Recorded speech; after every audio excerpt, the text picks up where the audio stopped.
4, 3, 2, 1. Hello and welcome to the May edition of the Atheist Christian Book Club. We've got a great book. You'll be our co-host here, co-founder. Yeah, here's our book. Our co-founder, Bill Cluck, and I have actually got our next two books already lined up. We'll get to that later, so we're actually ahead of the curve a little bit. So we're going to be looking at the David Madison book in just a moment. But before we begin, I did want to kind of give a quick report on my heart episode and tell you what happened and what I saw when my heart didn't beat for 2 minutes. And then also, because this happens to be the Star Wars Day, May the 4th be with you, I have a little video clip for you that actually I kind of forgot, but Julio brought to my attention about how disturbing it is when you lack faith.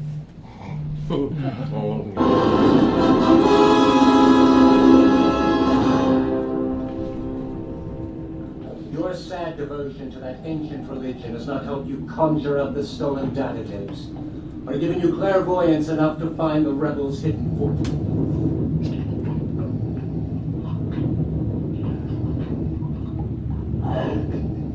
I find your lack of faith disturbing. Enough of this. Later, release it. As you wish. Well, the Christians here, we may sometimes be disturbed by your lack of faith, but we promise not to go over to the dark side, so we can all be friends here again. Take a moment, if you could, for us, Bill, and just kind of remind us what the club's about. This is our 13th month now of doing this.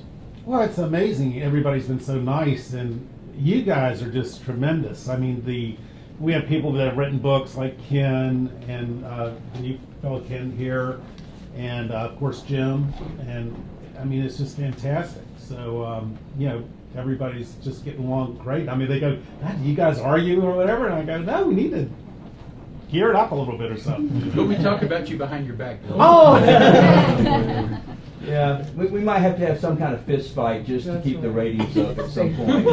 As long as I don't have to fight Jim, then I'm in trouble. Nobody wants to fight Jim. No.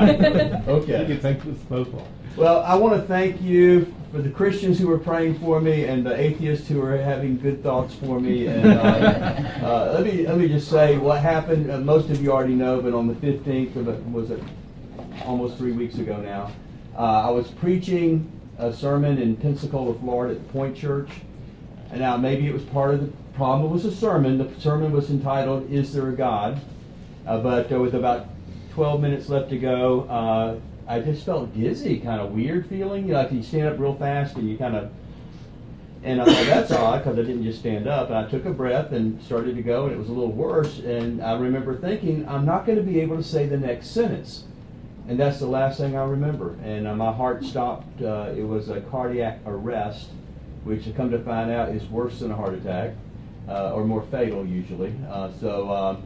Heart didn't beat for about 2 minutes, but there was a paramedic there, 2 nurses and a doctor. The church had a defibrillator machine, but also the paramedic had one, and I was just completely taken care of. They put the paddles on, popped me back to life.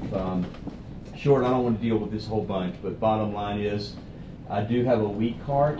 However, it's very treatable according to cardiologists. Just please don't upset me tonight, whatever you do. And so very treatable with medicine, a few lifestyle changes and stuff like that. But I did see something in the 2 minutes. And so I kind of got some good news and bad news for all of us, okay? Bad news for our atheist friends, I did see Jesus. The other bad news I have for the Christians, I also saw Christopher Hitchens. I don't know what that means. The truth of the matter is I didn't see anything. And that one of the founder of Watchman Fellowship drove down from Columbus down to Georgia, down to Pensacola to be with me at the hospital. And he said, "Now, James, I'm going to ask you a question, but think carefully before you answer, because it could be a best-selling book and movie rights. Did you see anything?" And so the new book we're working on is what I saw the 2 minutes I was dead, 300 blank pages. So I had absolutely nothing.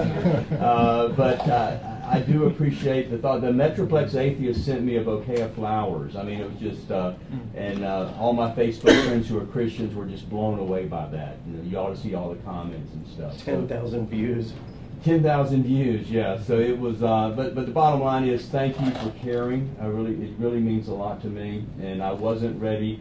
I feel like I was ready to die, but not that day. I'm not. I have some things I really like to do, and I do feel like every day now is a bonus. I think it's helped me rethink some priorities and things like that, of things that I really want to get done that I hadn't gotten done yet. So anyway, that's the kind of quick report on that, and I appreciate your thoughts.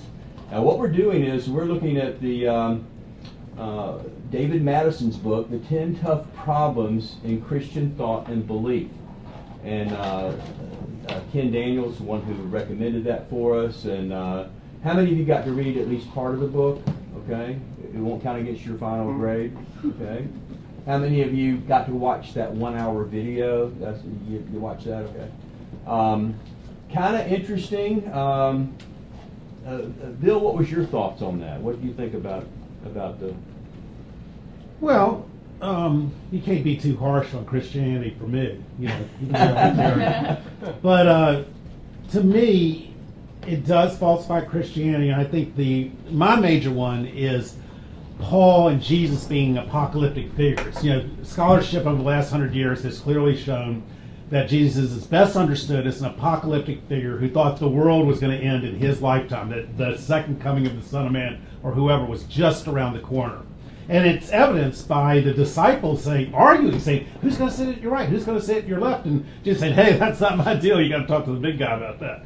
So they were expecting that sudden return.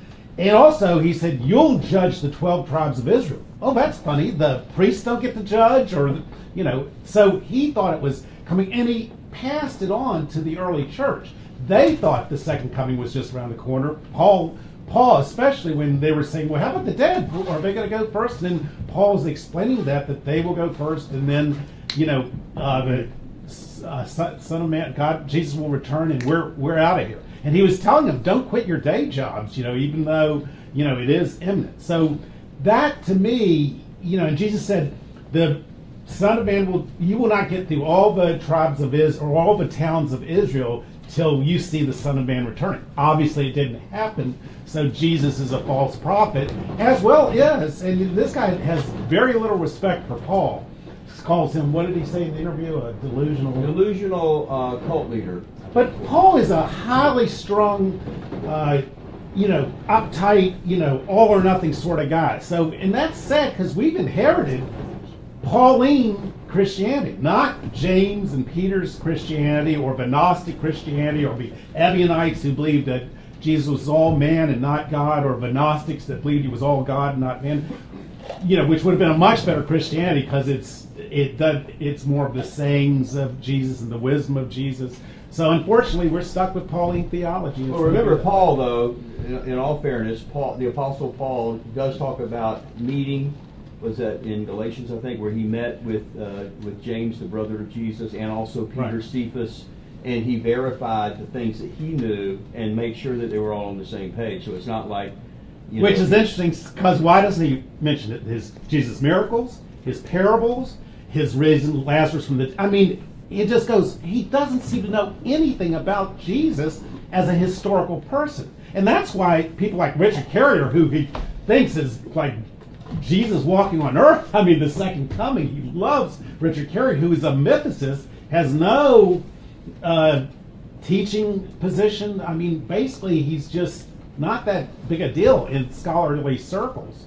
But those people have thought Jesus is a myth, that he's not even historical, because the early church, Paul, of course, is writing in the 50s, the Gospels are later creative fiction in the 70s, don't seem to know anything about the historical Jesus.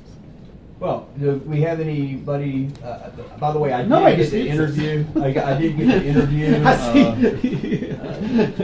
David Madison was kind enough, actually on a major vacation in Paris, but he took the time to be interviewed, and I think we have some good questions. We'll roll with those later.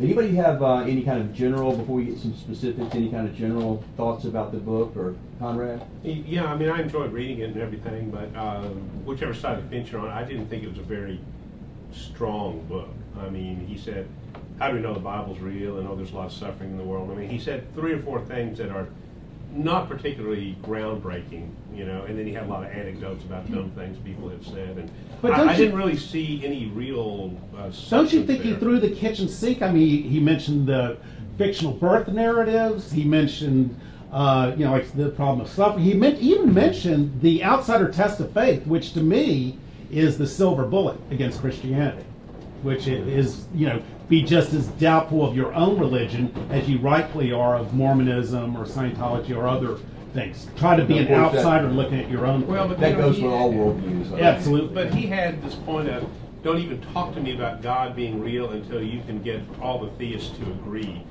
That's a pretty pathetic point. I mean, that's like, don't talk to me about cancer treatment until you get every doctor, every oncologist to agree on the treatment. I mean, I didn't feel like that was a very strong... You're right. It was like he didn't even... I know he has a PhD in biblical studies, but it seemed like he didn't even understand Christianity at some times, because within a few paragraphs of each other, he treated process theology, Roman Catholicism, evangelicalism, and fundamentalism as though they were all one thing, And those are all very different from each other, especially process theology. Yeah, I think he and I get into that in the interview with him a little bit too. Not my brand of Christianity. When he finds something that is unattractive, medieval Catholicism or something, and then he doesn't want Christians to say, well, that's not my brand of Christianity, as if, anyway, I deal with that in interviews, but I noticed that as well. He did seem to lump a bunch of, I don't know that anybody's going to find all theists, if you count theists being Muslims, Jews, Christianity. Are you going to find them agreeing on any one source as being, we're not going to go with the Quran, they're not going to go with the New Testament, so it's... Book of Mormon. I think that's almost like you're setting up a lose-lose situation. Find a single source that every theist agrees on, then I'll listen to you. So, Chris, what did you find the most problematic, or his best argument? He had a lot of little stuff just thrown throughout there. If I could kind of connect to Conrad's points as we're going that direction, he talk about don't even talk to me about prayer unless we can all agree, or something like that. He brings up a couple points about revelation, and one of them I specifically noted where he talks about prayer, and he talks a little bit about hubris and talks in terms of talking to God and whatnot.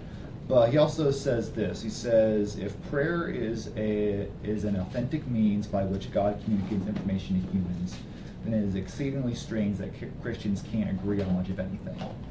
And that's kind of part of a broader point where he talks about prayer, he talks about visions, he talks about all these different ways that we can supposedly come to knowledge of God, but they don't seem like the most reliable methods out there. People can pray the same God and come to different things. They can read the same book and come to different things. People of all different faiths can have visions, but Christians give more credence to ones from their stable. So I thought that was one of his interesting ideas as to how we know what we supposedly know about God is reliable information. That is a good point, by the way. I do agree that was strong. Yeah. Well, I think it's easy for Christians sometimes to blame people, clay vessels, for messing things up, messing up the Christian faith and fighting with each other and diverging. And yet Jesus himself prayed that his disciples would all be one, as he and the Father were one. So you have to wonder, well, how effective was that prayer? Now, every religion splits. There's evolution of religion and creates branches and so forth. And so the natural thing is for any point of view to generate or spawn all kinds of different branches. So if you found one religion where there were no branches, where it was all just one pure stream, you would think there's something supernatural going on. Or it's a cult. But you don't find that in Christianity. You find you find that it splinters just like any other religion, if not more. You know, so I deal with that a little bit in the interview. You'll see how monolithic is atheism, and if using the scientific methods, does everybody come up with the same conclusion? That doesn't necessarily mean scientific method is bad. It just means that you're going to have differences. right, but there's no claim among atheists that there's some spirit, the Holy Spirit leading them into all truth, as there is among Christians. So I do find it's more than just, it's cheap to just blame people for the divisions. There should be something more going on if the Holy Spirit is real and leading people into all truth. So. And the nice thing about the scientific method is that it's kind of sloppy sometimes, but eventually we settle some things. We figure stuff out and then we move on. Whereas theologically, there's still the same arguments going on today in some areas that there have been for the last 2,000 years. And Christianity, at most, you can say Christians are unified about Jesus dying and rising from the dead, maybe. And almost literally everything else is up for grabs at some point. So, Chris, do you think Christianity is falsified from his 10 problems? That's enough to... He says any one of them could falsify. Well, except for one. Except Paul. Yeah. So, but the other 9, he said any one of them. Do you agree with that? Suffice. Well, I mean, if you're talking about falsifying religion, then that's kind of not a thing you necessarily do. I think there's tons of reason for doubt in there, and I think it's something for Christians to wrestle with for sure. I don't know if you're ever going to put a silver bullet in God at any stretch of the way, but it should be food for thought. So, okay, that didn't get the answer I wanted. Terry, is it falsified? Come on. That was a good answer. I'm just kidding. Well, you're asking me, and you have to remember, I am not a biblical scholar at all. I mean, I wouldn't even anywhere near. But did he give enough ammunition to? He did to me, because I find the whole, even the prayer thing, okay? My sister says to me the other day that she prayed that her granddaughter stopped dating a particular guy that she didn't like, and her prayer was answered. She stopped. And it's on the tip of my tongue to say, God, your son died of AIDS. Should you think maybe some prayer would have worked there? It's just so, it's silly to me. So, of course it resonated with me, because if I thought he was clever. I thought, it wasn't so intellectual that for me, that I just kind of bypassed it and said, what? It was more like, oh, how funny. But was there anything like the contradictions in the Gospels and the resurrection that helped your faith? Oh, sure, I think so. But most of it is because, like I said, they were stories that I wasn't particularly familiar with. And then when he would say it, I was like, well, of course that's ridiculous. Mm-hmm. But I'm a realist. I don't know. Maybe in other parts of the book he actually dealt with it a little more. But I thought it was interesting. In the front, he says there are some really smart Christians out there. And he mentions Richard Swinburne, Alvin Plantinga, William Lane Craig, etc. But I didn't finish the book, but I never saw those guys ever being dealt with. What I saw was him saying, someone left this comment on Facebook, this is Christianity. Or I talked to this little old lady after church, and this is what she said. This is what Christianity is. I just found it a little, hypocritical, because he's trying to make the argument that Christians are anti-intellectual, and yet it seems like he's refusing to deal with those who have the best arguments, and he's going with someone who leaves a comment on Facebook. Well, and that's what liberals do to conservatives. I mean, they try to present them as people that have no brain at all, and that's just as difficult to deal with. And I will say that when I came here, I was shocked, honestly, because I recognize what an intelligent group of people that I'm in. I recognize that, oh my gosh, these are Christian people that know a lot of stuff, and I'm not used to that. Wow, imagine that. And I'm sorry, I don't mean that to sound flippant, but I'm kind of like, wow, I can't believe that, because most of it to me in my life has always been, here's some magic, say a little prayer, Jesus, take the wheel. Yes, exactly. And I live that daily at my job. We offer up prayers for everything from a skint knee to my kid needs to get an A. Could we get some prayers for that, please? And I'm like, it's maddening And so to see people that actually really delve into this, it's very interesting to me.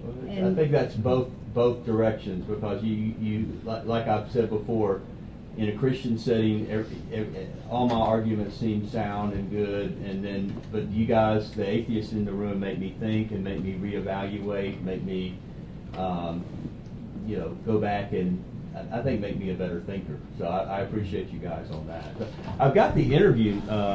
I've got down 4 little parts. So I've kind of trimmed them down so they're not so long. So yeah, does anybody want to? I want to ask Jim a question real quick before that. Obviously, this guy has the hard-nosed approach. So there's a debate between atheists. Do you go hard on Christians or do you go soft? And you're like an expert. What do you think? Well, I've been on both sides of that fence. Oh, let me preface this by saying I did not do my homework. I utterly failed. So I'm just going off of what you guys are saying about this. That's why I'm trying to just sit here and look. Do you go with your guns loaded like David, or do you? The old me, James knew me a few years ago. I was a different person. I was a firebrand.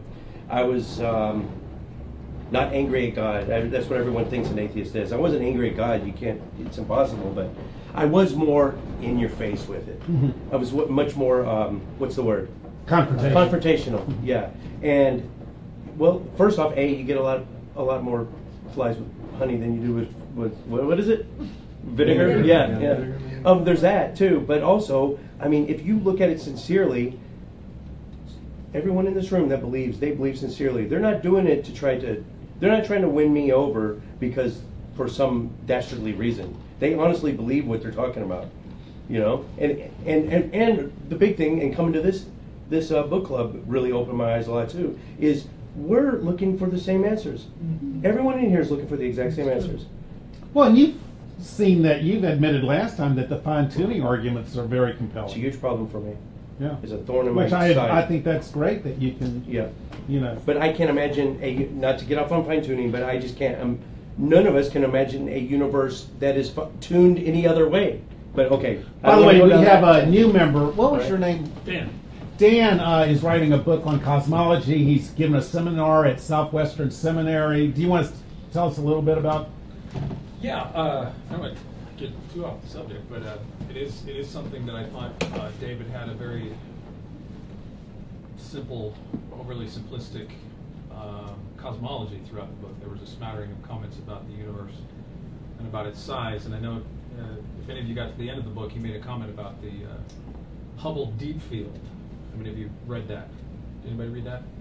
It's in the very last page, very last couple of pages.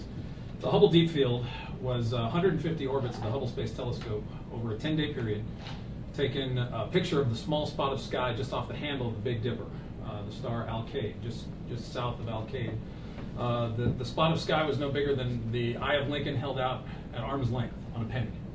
And 150 orbits around the Earth, 10 days of exposures of photographs, and it was a gamble because in '93 Hubble was broken. They didn't grind the mirror right. And so this was a big gamble that Bob Williams, the director of the Space Telescope Institute, took in '95 to take a picture of a blank spot of sky. It had never been done before, and the Hubble cost $250,000 a day to operate. Bob had 10 free days as director to do whatever he wanted to with the telescope. He could take a selfie with it if he wanted to. And so he spent $250,000 over the course of 10 days to take this picture, and it revealed a breathtaking glimpse of the depth of our universe. In the galaxy, the galaxies in the image were 3,000. Hubble counted 3,000 galaxies from that image. And in the back of the book, Mr. Madison says that the image yielded 1 million galaxies. But you can look up on YouTube or anything. You just do a Google search. He got it wrong. He got that wrong. Yeah. So, and there's a lot of other assumptions about the cosmological arguments like size, the cosmography, where's Earth, and all of this that seem to say that it's an is-ought fallacy. It's a non sequitur because size or location does not determine human significance. And he seems to press this point as though the majesty and the largeness. Okay, of I mean, that's fair enough. But yeah. Don't you think his list of Christianity is problem after problem after problem. The Old Testament, being not getting historical to David, the fictional birth narratives, we've known since the great demythologizers of the German thought, Strauss and Boltzmann, that we parse those out. I think he used the word, we tease those unhistorical things like him walking on the water out, and we have a fair historical core. But don't you agree with that? Well, Mike Licona argues from a historiographic perspective on the resurrection, where he gets down to basically minimal facts apologetics, where he takes what historians have agreed upon about the historical Christ. But I think in Mr. Madison's perspective, he seems to be very subjective in his selecting of what is and what is not historical. He seems to make the assumption right off the bat that if there's an angel involved or if there's some kind of miracle, that it's a priori not historical. But what he fails to do is to present any kind of source material. He doesn't deal with Mike Licona or Daniel Wallace or any of the scholarship that's out there about the historicity aspects. Now, I know in the field of physics and cosmology, the prominent Roger Penrose, who used to work with Stephen Hawking, has come out with a book called Faith, Fashion, and Fantasy, in which he is basically saying to the general populace, look, the universe, the cosmics, the physics is so bizarre that the only recourse that we have in describing it to people is fantasy literature. And he's not being facetious, he's not being pugnacious, he's not being provocative. He's saying, look, the physics of the universe are so strange, we can only experience them in these terms of fantasy. And he's not being dismissive of fantasy.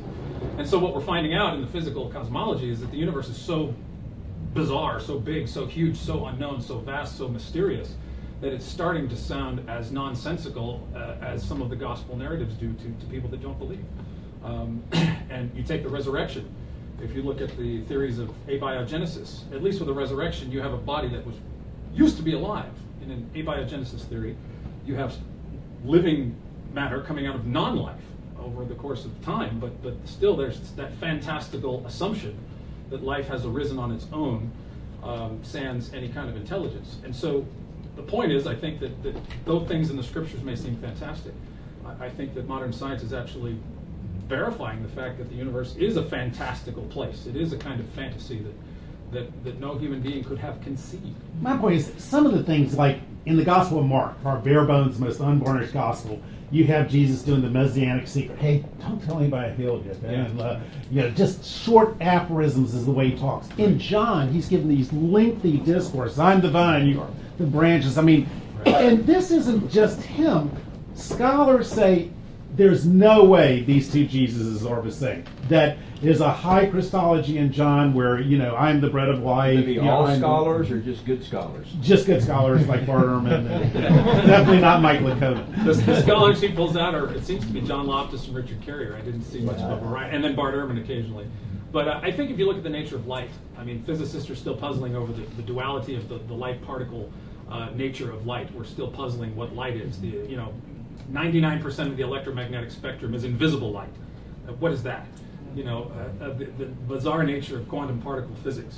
We're barely understanding the nature and the compositions of suns and distant stars. We barely know how gravity works in conjunction with quantum physics. We don't know how galaxies formed in the early universe. We don't know what's causing the universe to expand. And the God who created all this, who said, "Let there be light," who spun stars with his fingers. To me, David is coming way short of even beginning to fundamentally understand the mind of God when it comes to that kind of complexity. Let's just go. Okay, so Chris, and then we'll go to I was going to say, I get the comparison, but at the time of the resurrection, you could have blown people's minds by suggesting that we were on a giant ball. There were a bunch of other balls out there. There's a bunch of other suns. There's millions of other suns. And that's kind of become more mundane as we've discovered more and more about the universe and as our body of knowledge has grown. But the resurrection has not gotten any less fantastical. It's still just as bizarre to think about, just as counterintuitive as it was 2,000 years ago. Let me just do this. We could go to the interview now, and this was in Paris by Skype. And I think he has some things to share with us and answer some questions. Some of you gave feedback questions. I didn't get as many questions as usual. Come on, guys. Help me out here. So I had to make up a bunch of questions at the last minute. But here we go.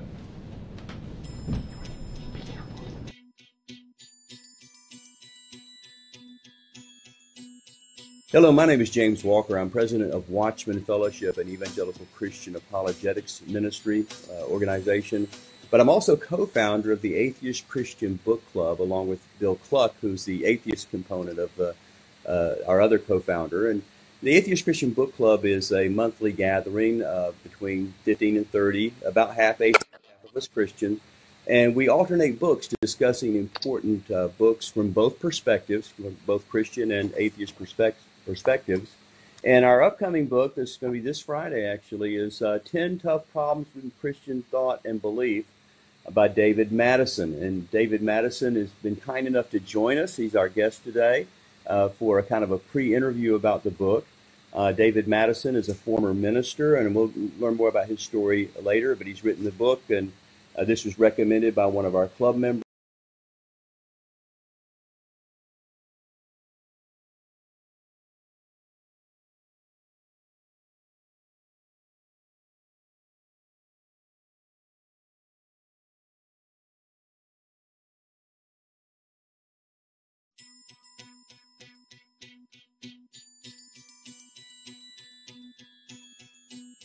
Hello, my name is James Walker. I'm president of Watchman Fellowship, an evangelical Christian apologetics ministry organization. But I'm also co-founder of the Atheist Christian Book Club, along with Bill Cluck, who's the atheist component of our other co-founder. And the Atheist Christian Book Club is a monthly gathering between 15 and 30, about half atheist, half of us Christian. And we alternate books discussing important books from both perspectives, from both Christian and atheist perspectives.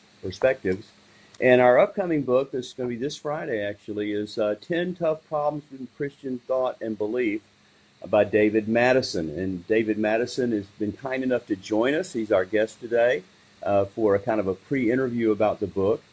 David Madison is a former minister, and we'll learn more about his story later, but he's written the book, and this was recommended by one of our club members, and we're excited to be talking about this later this week. Thank you so much for the interview, David. No, you're quite welcome. Well, tell me a little bit about, let me start off, since you're coming from the atheist perspective, former minister, now atheist. I'd like to ask you a question that I heard Stephen Fry ask. Stephen Fry is a actor, activist.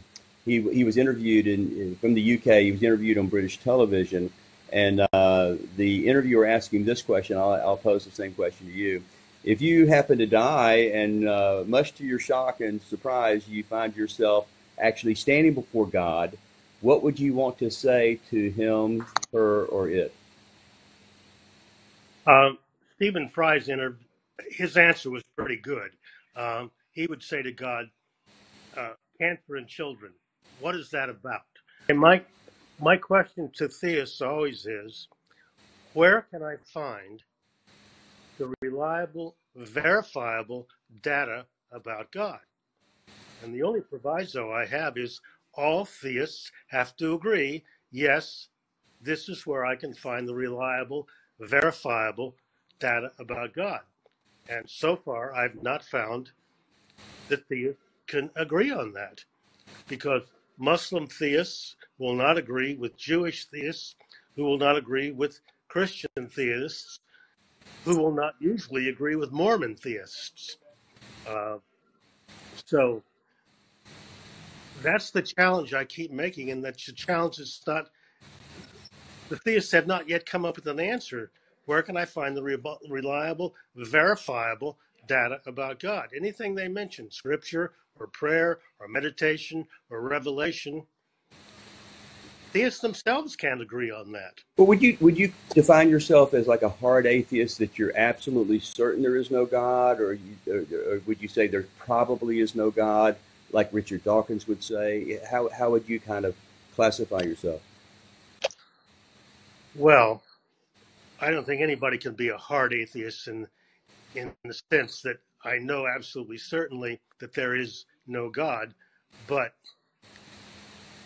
John Loftus has written a lot about probability versus possibility. And the most classic example of that was Bertrand Russell's example of the cosmic teapot. There could be a teapot in orbit around the sun between Mars and Earth. There could be.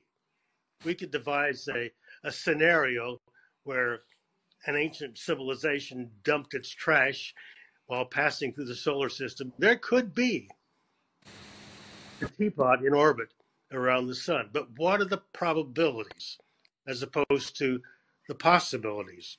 I've read Christian theists who say, oh, it's possible that, but what are the probabilities? So what would you put the probabilities for God if you were to put a number on it? 5% instead of 95. So 5% possibility? Yeah. 5% possibility? Yeah. You've obviously thought about that a while. Most times when I've asked atheists that question, they've never thought of an actual number, but obviously you put some thought into that. So speaking about teapots in orbit around the sun, talking about the universe, one of the things I noticed in your book is you said theology has long been threatened by the gnawing evidence as to the size of the universe and the relative smallness of the earth. So my question is, does size really matter? Or I could ask it this way: if there was a God, how big should the universe be? Well, in that paper I wrote when I was in seminary on the improbability of God, I mentioned there, and this was in my extreme youth, when I talked about the size of the universe being a problem in theology, but really it's not size so much as our isolation. And Hubble, by sitting hours on hours on hours at the Mount Palomar telescope, back in the era when astronomers actually looked through a telescope rather than computers doing it, he gazed at the Andromeda galaxy, and he was able to demonstrate that indeed it is another galaxy, and it is 2.5 million light years away. That enormously changed our understanding of how isolated we are in the cosmos. And I said in that heretical paper that I wrote in seminary, I would really like to have input from some of the other thinkers out there. We don't know how many there might be. We don't know how many other intelligent civilizations there may be in our Milky Way alone, if any. The so-called Fermi paradox. If there are other civilizations out there, where are they? Where is everybody? Why haven't we heard The from them? challenge would be not only the vast amount of space that have to be close enough for some kind of communication, but the time lapse. Yeah. If it was, hundreds of billions of years earlier or later, they have to be at the same time as well. So that's challenging. If we got a message from someone in the Andromeda galaxy, well, they sent that 2.5 million years ago. The ultimate message in a bottle. Yeah. So we could say in response, "Hi, how are you?" And it would take another 2.5 million years for our answer to get back to them. I was kind of surprised a couple of things on that. First of all, 5%, I thought that was very generous. If I had a 1 in 5 chance of winning or it'd be 20%, but if I had a 5% chance of winning the lottery, I might be tempted to play every week. The other atheists here, have you ever put a number on that? If we can't be absolutely certain, is it 1,000,000 to 1? Is it 1 in 5? Or is it 5%? Anybody? I feel like if I were to put a number on something, that I would want to be able to give the calculations that led to that number, and I don't really think you can do that. I think you have to have more information to come up with numbers. Like you said. Right, it's a sheer, it's so just a reaching out thin air. Telling me is make a number up. Yeah. Well, no, it's a psychological measure of how certain you are about it. It doesn't have to be backed up by numbers. Psychologically, I know the certain point of it, but that's just my. Yeah. I'm just more analytical. I just can't I can pull a number out of my butt. But I mean, that's basically about as much as worth. Let's get the camera on you before you do that. Okay. Hey, it'll be a sign of alternate universe magicalness or whatever. But yeah. If I saw that, I might change my beliefs too. I'm not sure. By the way, our co-host, our co-founder, Bill Cluck, had to leave. He had a pressing appointment he had to get over to. So filling in is our atheist friend, Ken Daniels. He called me up last night, Bill did, to strong-arm me into this. So here I am. And Ken is also the one, and we'll get to this in a later interview, who recommended the book and is, I guess, friends, you would say, with... He called me about 6 weeks ago, just because he had read my book, and he wanted to kind of touch base and get me to promote his book and vice versa, kind of a mutual atheist book promotion scheme. And your book came out when? Oh, 2009. 2009? Yeah. So, I would really like us to look at maybe doing Ken's book in the future. I think we could probably get an interview out of that author, if nothing else. So, and one of the things that that David said was, you'll like it because it's a lot nicer than my book is. So he's kinder and gentler approach with the Christians, I think. So anyway, it's any thoughts on that, or the percentage? What else in that part of the interview that came up, that kind of anything that surprised you? So for me, I would probably put myself at 80-20 on the question of God. Oh, so you would do 1 in 5? Yeah. I was a deist for a while, so Okay. I was 20-80. Now, but just in all fairness, when you say 1 in 5, that doesn't necessarily mean the Christian God. Exactly, that's my point. Yeah. I'm probably 99.9% sure that it's not the Christian God. Okay. If there is a God, it's not the Christian God. It would be probably a deist type of a God, if there is one. Well, that was an important point right there, because a lot of the arguments people have against God, and particularly in Madison's problem of evil section, it's not the God that they think there should be. That's their problem. I mean, so evil exists, maybe God exists, but they can't reconcile it because that's not the God they want to exist or that they accept. So that's kind of not a really very good argument because of that. And I admire you for saying that there could be a God, but it might be very different, and I think that's a reasonable position, actually. Well, and the problem of suffering and evil is one of the more common arguments against a God, but it's not an argument against God per se, it's an argument against a certain conception of God that's benevolent and omnipotent and so forth. So there could be a God, it could be an evil God, it could be any sort of God that we don't omnipotence is tough, though. I mean, there's a lot of logical contradictions with that, too, right? There is a celestial teapot out there. It is on the International Space Station. It's called the espresso maker, and it makes coffee and tea and soup. I believe. So God sees the teapot and raises it a coffee maker and a soup maker. There you go. It only makes Christianity. But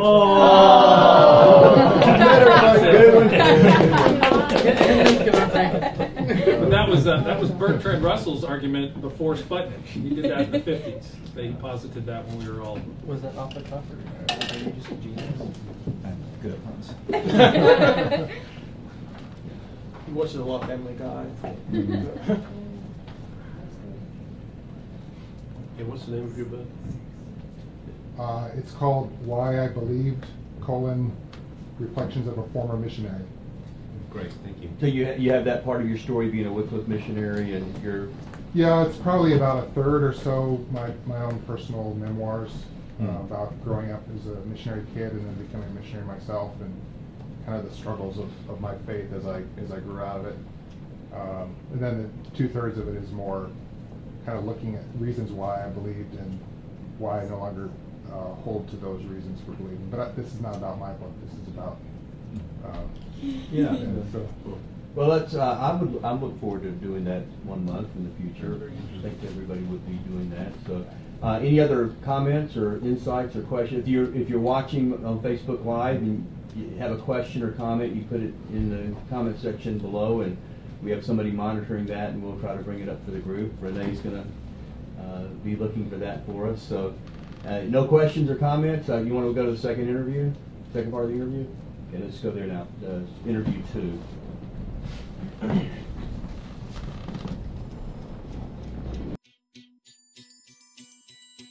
But, here I was serving as pastor of a church, and I was pretty sure that what the people in my congregation would call the man upstairs, I would say, that is an unsupportable belief. They came to church every Sunday to pray and to praise and to ask this deity for whatever. And if I preached to them about the ground of all being, they would say, "What are you talking about?" Well, now, so even when you're applying for ordination, theologically, where would you at that point have been pretty much agnostic or quasi-atheist at that time? Yeah, I was moving in that direction. But I started Boston University School of Theology in 1964. It took me 4 years to get another bachelor's degree, the Bachelor's of Sacred Theology, which was a graduate degree. And then it took me another 7 years to complete the work on my PhD in biblical studies. By the time I had finished the PhD in biblical studies, then my belief had disappeared completely. Then I was an atheist. Well, that leads to the question that you have this whole section in your book where you ask the question, was I really a Christian? Right.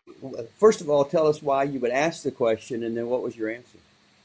Well, I set up a Facebook page for my book in 2012, which was 4 years before it was actually published.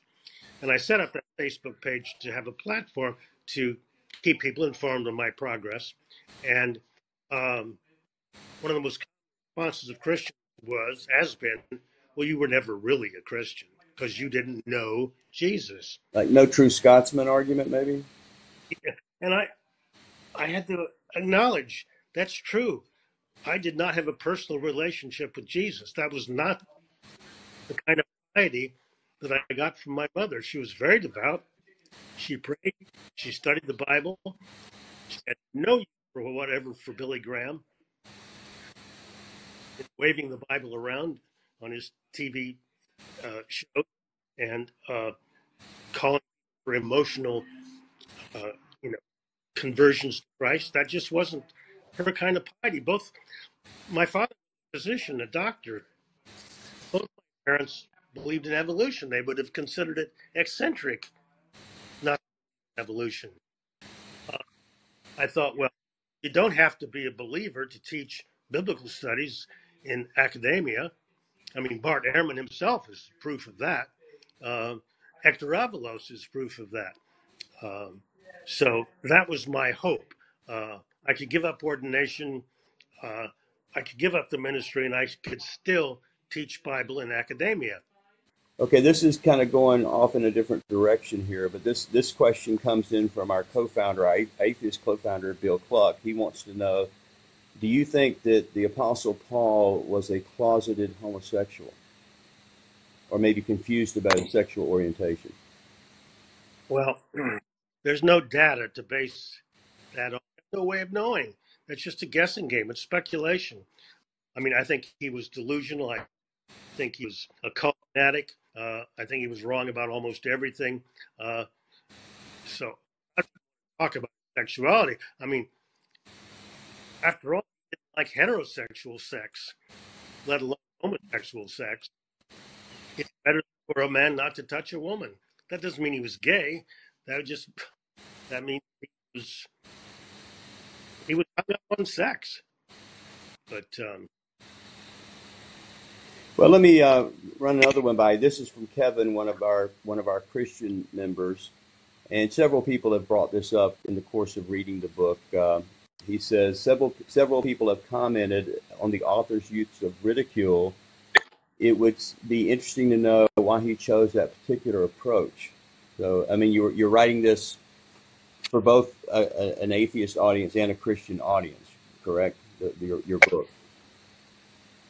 Well, the subtitle is A Minister Turned Atheist Shows Why You Should Ditch the Faith, which makes it sound like it's aimed at Christians.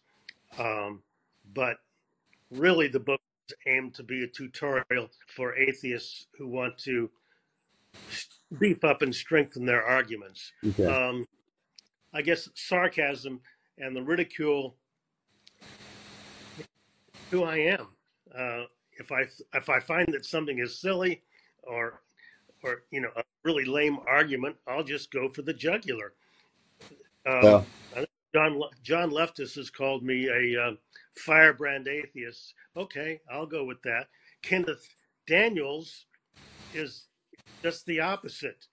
Well, Ken is one of our club members who actually recommended your book to us, and he did say, "Now, watch for this." And I told all the Christians, I said, "Listen, we're not going to be offended by sarcasm or ridicule. We're just going to hold our nose and dig for some gold. We're going to try to find some gold in your book." And you did raise some interesting questions for us. I have an atheist friend in New York who came to me and he said, "Can you recommend a book on atheism for Christians to read that they will find is sympathetic and not like your book?" And I said, yes, they should read Kenneth Daniels' book. Oh. He has a much different tone, a much different approach. But I mean, if you look at the spectrum of things, no, there are many books that will just turn Christians off. Richard Dawkins or Christopher Hitchens, Sam Harris, Greta Christina. These are firebrand atheists. Yes. Okay. I've got something for you here on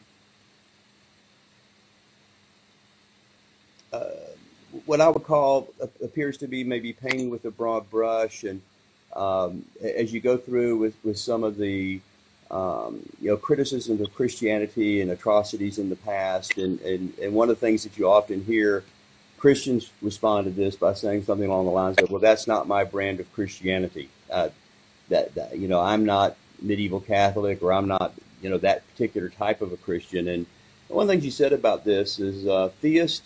I'm sorry, you said that atheists don't want to hear, when pointed out all the above evils, "Well, that's not my brand of Christianity."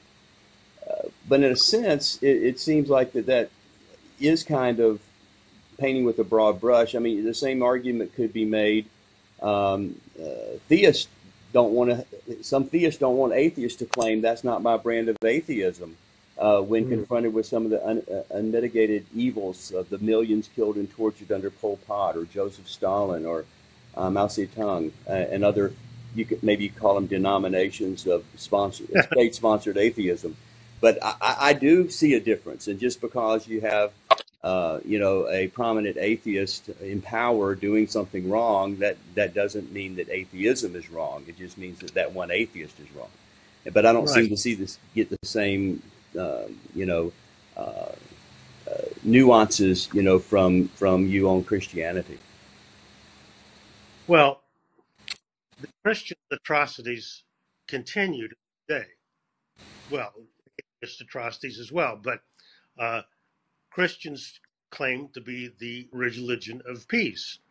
I do not understand how any Catholic can be a Catholic given the evils of that institution.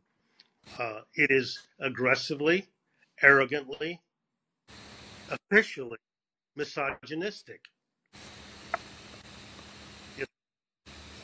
I say, I don't know how a woman can be a Catholic given the history of the Catholic Church and its current policy. That just mystifies me. And the Catholic Church, there's no way around it, is the largest pedophile protection organization in the world. Yeah, of course, you did point out that that's not only a problem with Christianity, that you find it. You find those kinds of child abuse problems throughout our culture and society, unfortunately. Yeah, but since Christianity is claiming the moral high ground, then there's something fundamentally hypocritical about that. Let me give you a specific example of how not my brand of Christianity kind of becomes guilt by association. You rightly condemn the Inquisitions, some of the atrocities that happened, but in effect, you end up turning some of the victims of the perpetrators by lumping them in some of my spiritual forefathers that were actually the victims, the Anabaptists who were killed and tortured by Rome. You throw them right in with the bad guys, so we become both the victims of the Inquisition and also the cause of it at the same time. Well, how ironic that Christians cannot agree with one another to the point that they kill one another. They persecute one another. They burn one another at the stake. So, any thoughts on that part of the interview? Some of that is issues that we've already brought up before, came up earlier in our discussions here. Well, Christianity clearly does not condone pedophilia, and there's nowhere you're going to find that in the Bible or the words of Jesus. So the fact that there are some Catholic priests doing that, that's a condemnation of them and not Christianity. Not just Catholic I priests. thought that was a cheap shot. It could be in any church. Unfortunately, it's symptomatic of our whole culture, well, society. School system and in Hollywood, Yeah. and I mean, you name Yes. it. I thought that was a cheap shot, really. Yeah, but the other institutions say, "Oh, we know it's a pedophile, so we're going to hide him, and we're going to like silently pay off the victim." But that's not a core tenet of Christianity. That's what they're trying to say. It's not the 11th commandment. It's residual. Okay, I get it. It might be because of those, but there's nothing written. There's no. Oh, so core. it might be church policy, but it's not scriptural policy. Or not even church policy. It just might be a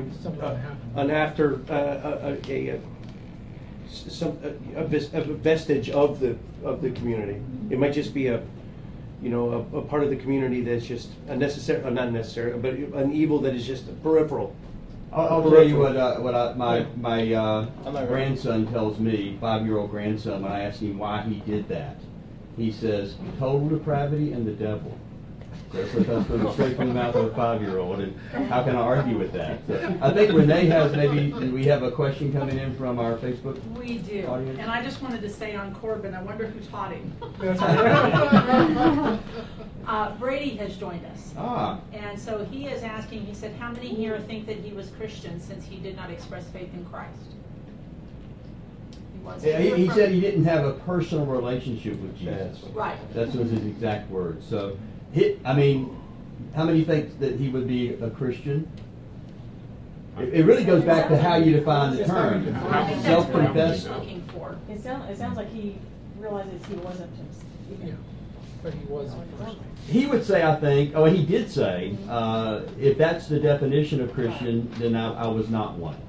However, that's not true of all atheists. I don't say that.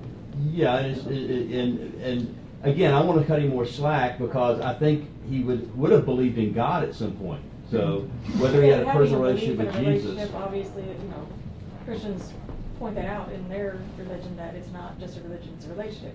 Because I've been on that side of things, I know where that argument comes from. So you're a former Christian, right? Having a knowledge in your head and having a relationship in your heart is totally different. I mean, you could acknowledge something is there and not give a crap about it. Mm-hmm. Well, one thing I would say on David, and we're less than charitable about his tone and stuff like that, but he has a point in the sense it takes all kinds. And so what's going to appeal to one person, the tone and how you come across, is it going to be scholarly, dealing with the best possible, a Christian that's writing? Are you going to deal with the best possible atheist thinkers, or are you going to hit a popular level and just go after the atheist you see on television or something? So, I don't want to say that a tone means that it's not really something that ought to be dealt with or something. I think we're all mature enough to look past the tone of the book. The second thing is, I think that goes with that whole question of Christianity.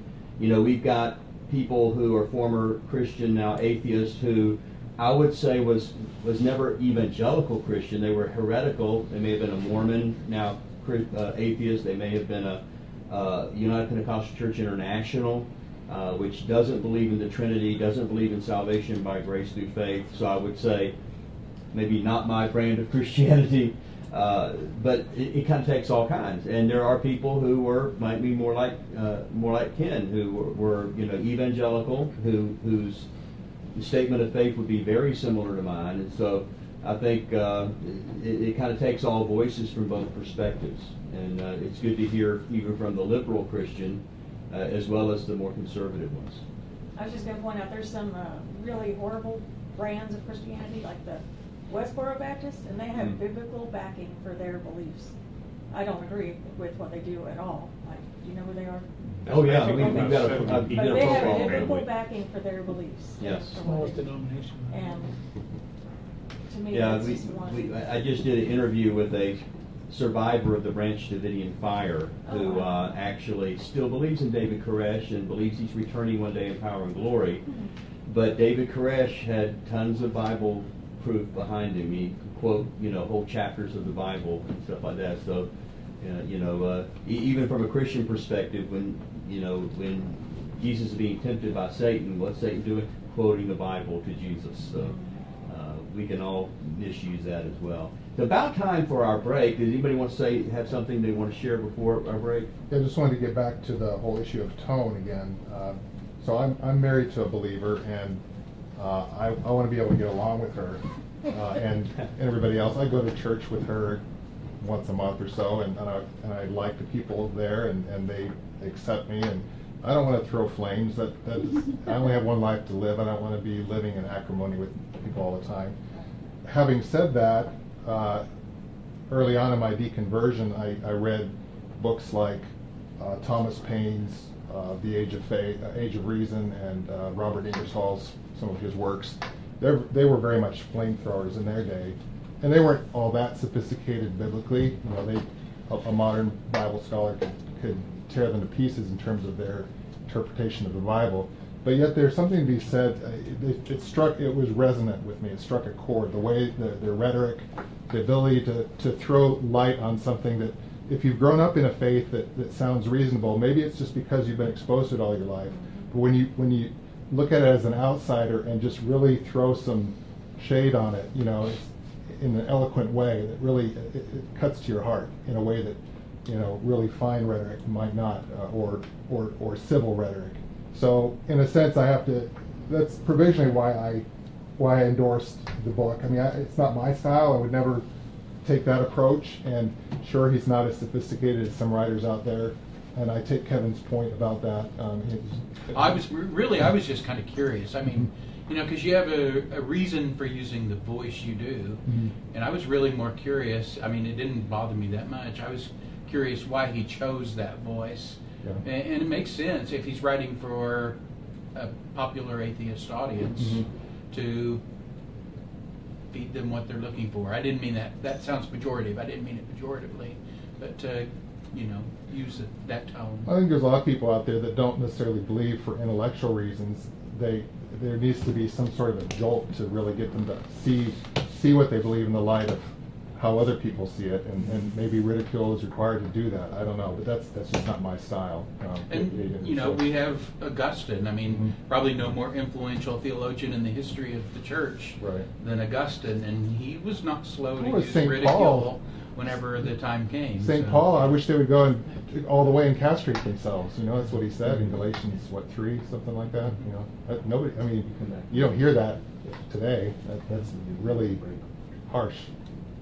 Well, it's about break time, so what we're going to do is we're going to take about 10 minutes break, and we've got, I think, some coffee in there. Is that right, Renee, perhaps? No. Okay, so there will be coffee by faith. I just believe there's going to be some coffee in there eventually.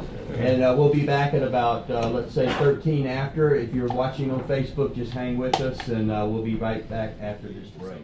Other realm, or why did he have to go through the process of going through the sky to begin with? Have you ever seen Star Trek? You have to get out of the gravity well enough to get light speed. I mean, it's an interesting question. I really never thought of very much growing up. It never was a problem for me. I just thought maybe he just vanished into God's presence. But where is that, and why was there a necessity of going through the intermediate stage to begin with? Makes you wonder if maybe Luke really did think God was up there, maybe a few miles up, where he could connect with God. I think theologically you have the baptism of Christ, where we're told in Matthew's account of the heavens opening and a dove descending from the heavens, and a voice attending to the descent of the dove, or the spirit who resembled a dove-like. And this is my son in whom I'm well pleased. And it's interesting because Matthew's gospel, of all the four gospels, uses the heavens some 70 times. And a lot of the English translations miss the plurality of heavens. In Matthew's Gospel, you'll read it as heaven, but in the Greek it's ton oranon or tois oranois, which is a plurality of the heavens. And so Matthew's establishing the shocking reality that the kingdom of the heavens is here. And so a Jew, knowing his Psalms, knowing the scriptures, the Old Testament, the heavens were always plural, referred to as plural, especially in Psalm 19, where the heavens declare the glory of God. But in that psalm, the heavens are silent. And so in Matthew's Gospel, you have this fulfillment. The silent speech becomes an audible speech. This is my Son in whom I'm well pleased. And so the glory of God is attributed to Christ specifically in the Gospels, that the Old Testament silent glory of the heavens is now revealed to us incarnately in the person of God's Son, Jesus. And so the Ascension is in keeping with God's lordship and dominion over creation, that he transcends it. That Luke's point is not, a cosmographical or a geographical locale to which Jesus goes to, at least not in that verse. But the Ascension is, I think, pointing to Christ's lordship over creation. From heaven, his ministry begins, and to heaven, his ministry, at least on earth, concludes. Yeah, I would say it's not. I would agree with that and just say it's not just Luke or even the Gospels, but you find that same motif with, the second coming with the clouds in the sky. Although the word clouds is really thinking like the host of heaven, like coming with the angels, but you still the idea of a visible. I don't know what the options would be. A Star Trek style materialization versus. Coming up out of the ground, coming down from the sky, what the options would be. Probably, I kind of look at it as not being a location, but it's maybe even extra dimensional. Something is in a whole different dimension, not in a necessarily a location per se. Yeah, I mean, it's hard for us to bridge that divide with our modern way of looking at things and to understand really what was in their minds. But I think the simplest, probably to me, explanation for what they actually thought was going on was that there was, like in Genesis, it talks about the firmament, and that's where the dots of the sun and the moon and the stars were planted, hanging from this firmament, and the waters above, and then the sons of God came down and dwelt with the daughters of men, and led from Genesis 6, which led to the flood. And the gates of heaven were open. These weren't just metaphors; they were actual. This is what they actually thought, and it's hard for us to connect with that, but I think if you put yourself in that mindset, it's more understandable as to why you would think that Jesus went up into the clouds and to meet the Lord or God on high. The firmament is a Latin. It was the Vulgate that introduced the firmamentum, and so the concept of a solid sky was really not so much a part of the Hebrew cosmology as it was more a medieval aspect to it. Could it be that it's just like even today with our sophisticated understanding of the universe, we still kind of have this concept of heaven up, hell down, and I don't know, could it be that just no more complicated than that? Then heaven is up, Jesus is going to heaven, so he goes up. Maybe that's all. I think that's largely the point. I think a lot of the reason that, God does this, right? He appeals to the way we think, what we think. Whether it be necessarily wrong, he appeals to that so we can understand him. And I think maybe innately in us, we think heavenly, godly things, goodness being up and bad things being down. We want higher ground. Up is good, bad is, down. And I think partially the reason that it's shown that way is because of that appeal to us and to our senses, Yeah, so and I think that's part of what Genesis is, like you were talking about. Well, we know that heaven's not going to be in Australia, let's put it that way. But I think there's something to that. By the way, Bill can't be with us for this second half of the club, but we did, as I talked about earlier, come up with the next two books. We're way ahead. We usually don't even have them at the end of the meeting, but that's why we can get a head start. So we'll unveil that right now. We're going to be dealing with on Friday, June 1st, How God Became Jesus.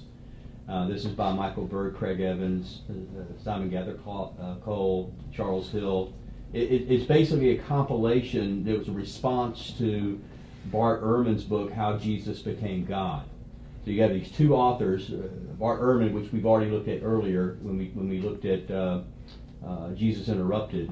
He's going to be arguing that this idea of Jesus being God was something that came after the earthly ministry of the historical Jesus, and mythology that developed afterwards by the time of the writing of the Gospels, or maybe at least as early as Paul. But this idea that this what did Bill call him, apocalyptic preacher, somehow gets deified after the fact, and accidentally he shows up trying to teach something, and all of a sudden somebody puts a name badge on him, God. So Bart Ehrman says How Jesus Became God. Now we're going to be doing a little bit out of order. This is the book that's response to Bart Ehrman's book. So it really flips it around, how God became Jesus. The traditional Christian perspective is God has always been God, but for the first time became incarnate in the person of Jesus Christ, basically at Bethlehem. So it's kind of flips it around the opposite way. Now, we're somewhat justified in doing them out of order because the same parent company published both books, and knowing it was in production, actually released them on the same day. So you had the Bart Ehrman's book already had the rebuttal released on the same day. And so then the following month, in July 6th, we're going to be looking at Bart's book. And so we'll get both sides of this controversy. And it's going to be How Jesus Became God. And was Jesus a failed messianic prophet, wrongly identified as God after his crucifixion? We will resolve that issue over the next few months, hopefully. So, didn't you like Bart's book, Jesus Interrupted? So there's that kind of scholarship. He's definitely a well-recognized scholar, as with the rebuttal book as well. And I'm trying to put some feelers out. I have one of our board members is friends with two or three of the authors of that book, and I'm trying to line up to see if we can do an interview. But I'll ask Jim, knowing that, give him a longer leeway this time, a longer. Yes, I'll go read to it. Bart and see. Go to Bart Yeah. and see if he'd be willing to do an interview with him. He did respond last time, but unfortunately he was too busy. It might be like Jesus' parable. If you keep crying long enough, then eventually even Bart Ehrman would have to say yes. Just the fact that he responded was, that was good on him. And he is busy, and but we'll try it again. Yeah. So is everybody clear on it? So we got two: June 1st, July 6th. So we have how God became Jesus, and then how Jesus became God. We'll be doing both of those. So, and then again, I know we can find some video that's going to summarize some of this for us as well. Shouldn't be hard to do.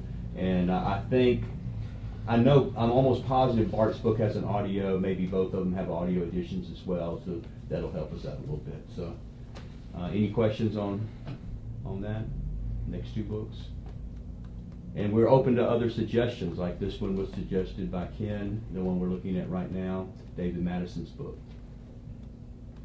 Anybody want to share anything or have any insights or questions? Anything from the Facebook audience, Renee? Not right now. Okay. Brady says he has the next month's book, though, so he's happy about that. Okay, great. So he didn't even know about that. So if I could just go to the next part of the interview, you want to look at that, and then we'll get something to talk about.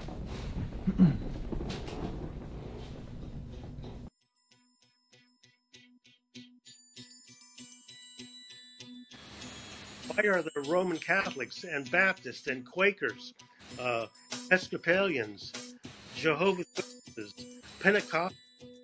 There's so many different brands of Christianity. Coming back to the fundamental question of epistemology, how do you know what you claim to know?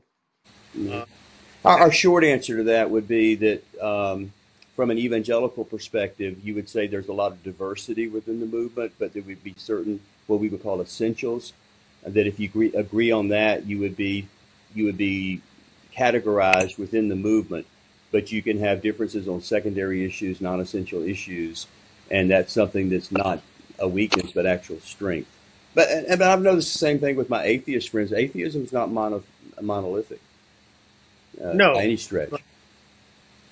But supposedly the Christians go into their devout prayer mode. Why aren't they all coming up with the same answer? You say these are secondary issues, but if they're all praying about these issues, why aren't they getting the same answer? But like you said, it's epistemology. If you argue that science becomes your way of knowing truth solely, then how come you atheists have different answers when they're all applying the scientific method? Well, scientists may disagree, but the whole point of science is to keep testing, keep looking for the evidence, keep refining what truth is. I mean, if an astronomer suddenly came up with solid evidence that the Big Bang is an incorrect model, scientists could test. Well, there's some common resistance. You do have your orthodoxy and heresy, in almost anything. But you're right. Science has a kind of built-in mechanism of self-correction. I think that's the point you're making. Yeah. I had a question for you on section on problem number 7, I think it is, or 6 rather, on page 178. You have a section entitled "Jesus Never Existed," and you also quote, throughout the book from some of the mythicists. Can you define for us what mythicism is, and would you put yourself in that category as a mythicist? Totally, 100% no. And I've seen a lot of atheists go overboard in saying, "Aha, Jesus never existed," and I say, wait a minute, that question has not been solved. That question can never be solved unless there's some sort of new documentation, new scrolls, new evidence that comes forward. Again, it's a matter of probabilities. And my response is, no, I'm not a mythicist radically, rigidly. And then I back up and say, if you want to tell me that the Gospels are the data for establishing what Jesus was really like, I say, fine, I'm terrifically on board with that. Let's talk about the Gospels. Because so mythicism is, you would define that as like the belief that there never was a historical Jesus? That's right. Yeah. That's right. And David Fitzgerald would be in that kind of category or camp, and so would right. Isn't Loftus also in that camp? No, the thing with Richard Carrier. Richard Carrier, very prominent. Okay. But again, I mean, I've read Richard Carrier's book twice. It's a 600-page book. It's an amazing piece of scholarship. And I just wish that the Christians who had a knee-jerk reaction against mythicism would read the books by Carrier and Richard Price and David Fitzgerald, because they bring forth the evidence for their arguments. I've seen the little video clip with Richard Dawkins and John Lennox, both of them Oxford professors, where John talks about the problem he has. One of the problems with Richard Dawkins' book is that he says Jesus probably never existed, and in this short video, basically it ends up with Richard Dawkins saying, "Okay, I'm wrong. I apologize. Jesus did exist." Have you seen that little clip? No, I haven't. Reading your book, The God Delusion, you say that it's under scholarly dispute among historians that Jesus actually existed. Now, I checked with the ancient historians. That is not so. And it disturbed me. History is not natural science. But what I don't understand is this, why you would write something like that. I don't think it's a very important question whether Jesus existed. There are some historians, most historians think he did, some They certainly do. I couldn't find an ancient historian that didn't. When you look at history, and let's leave aside, maybe I alluded to the possibility that some historians think Jesus never existed. I take that back. Jesus existed.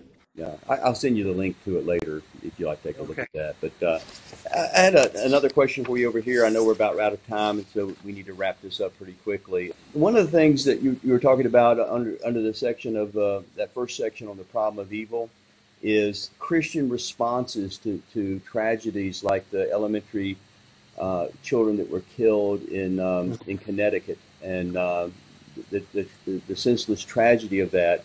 and the Christian response to that. And you had several responses, but one of the responses is that you quoted a Christian saying, God must have wanted some more angels or something along that line, and then you thoroughly destroy, and rightly so, that particular line of reasoning.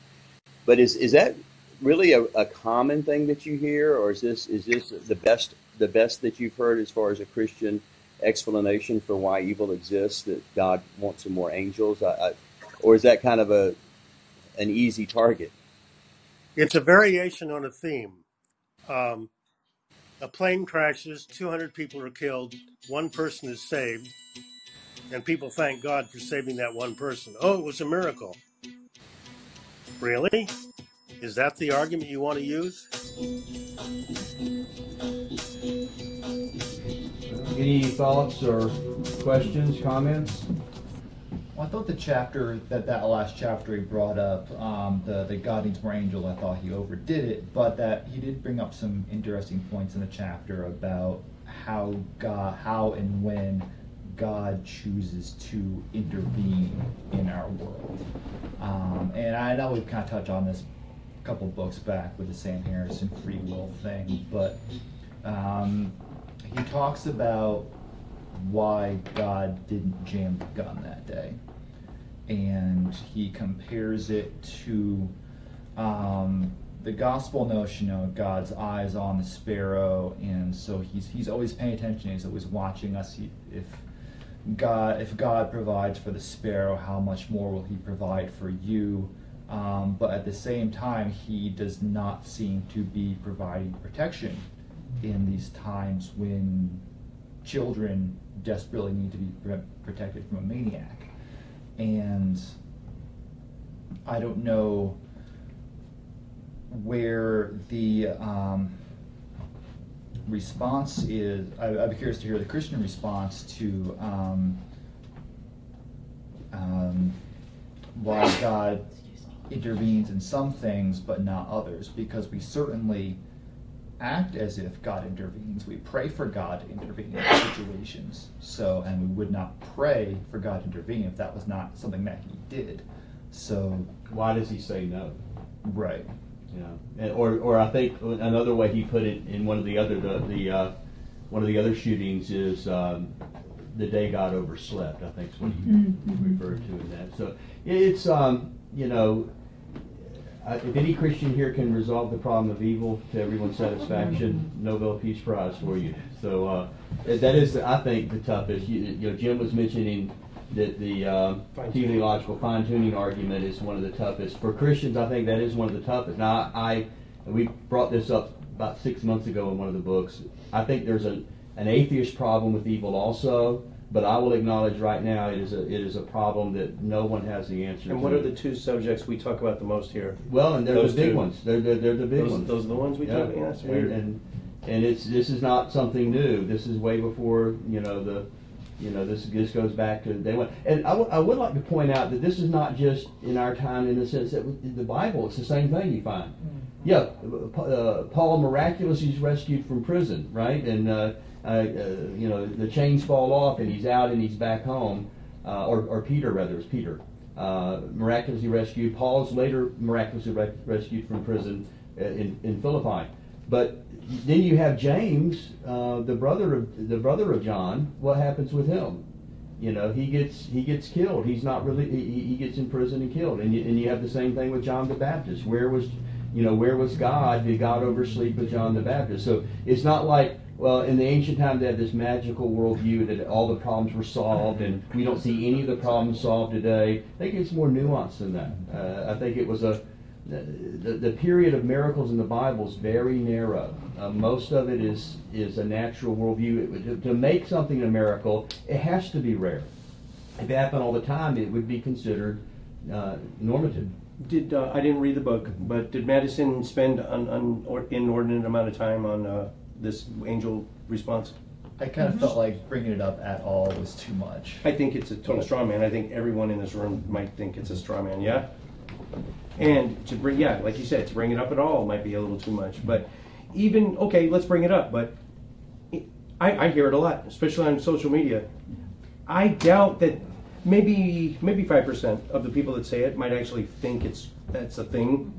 But most people don't even think that's a thing. They're just It's a platitude. It's a to placate an audience, an empty platitude. That's all it is. I don't know. Am I wrong? Is it? Yeah.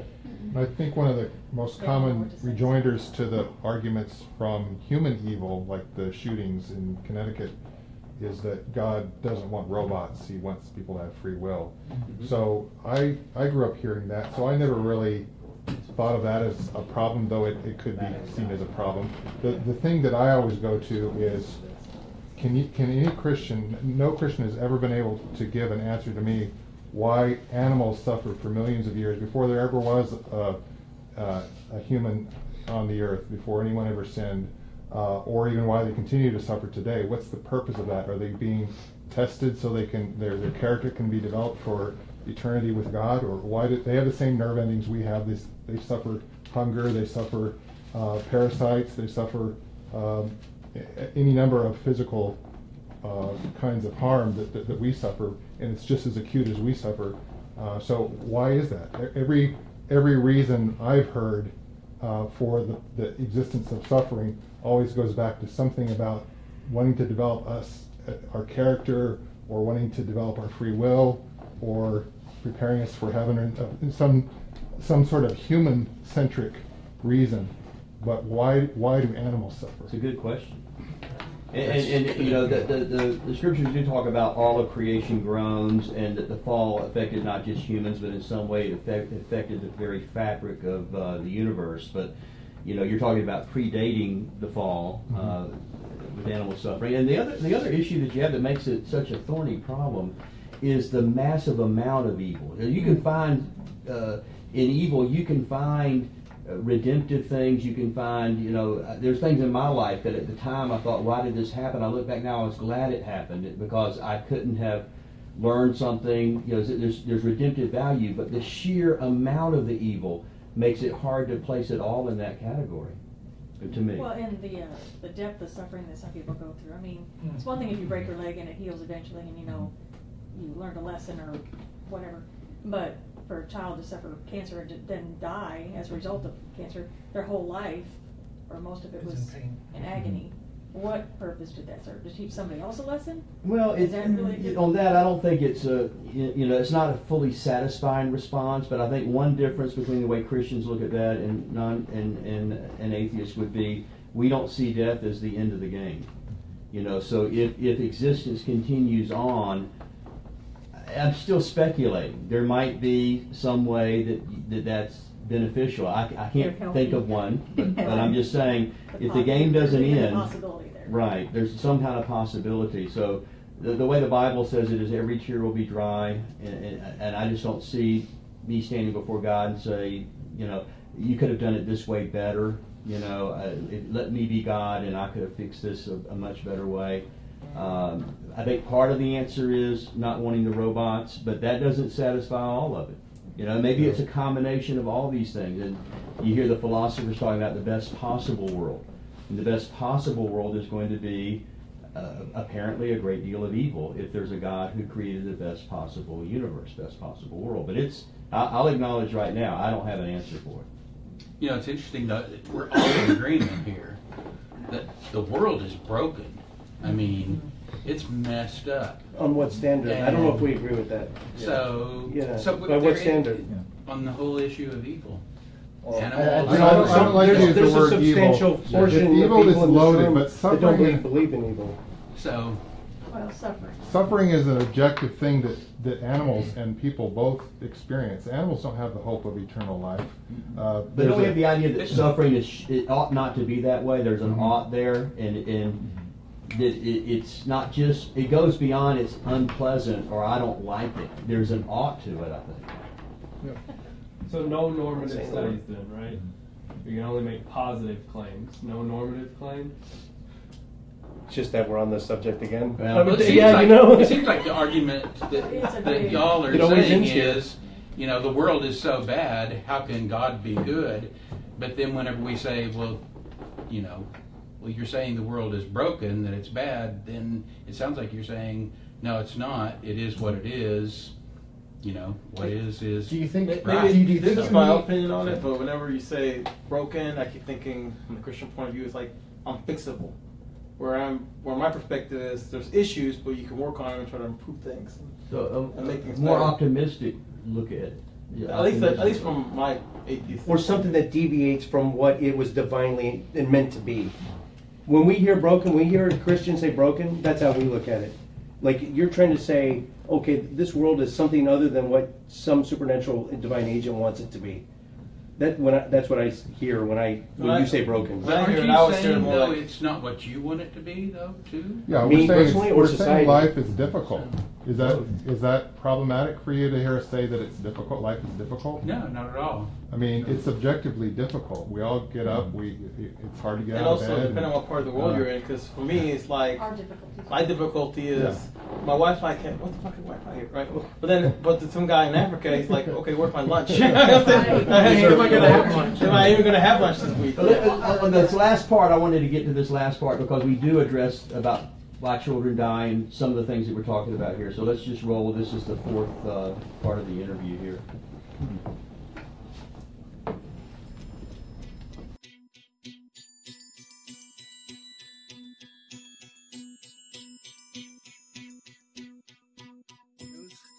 Remember a few years ago, the plane that took off from LaGuardia Airport and had to land in the Hudson? Mm-hmm. Scully. Yeah. It was called the Miracle on the Hudson because nobody died. They got all the passengers out. And a friend of mine at the time was saying, it's a miracle from God. And I said, the plane went down because birds went into the engine. Okay?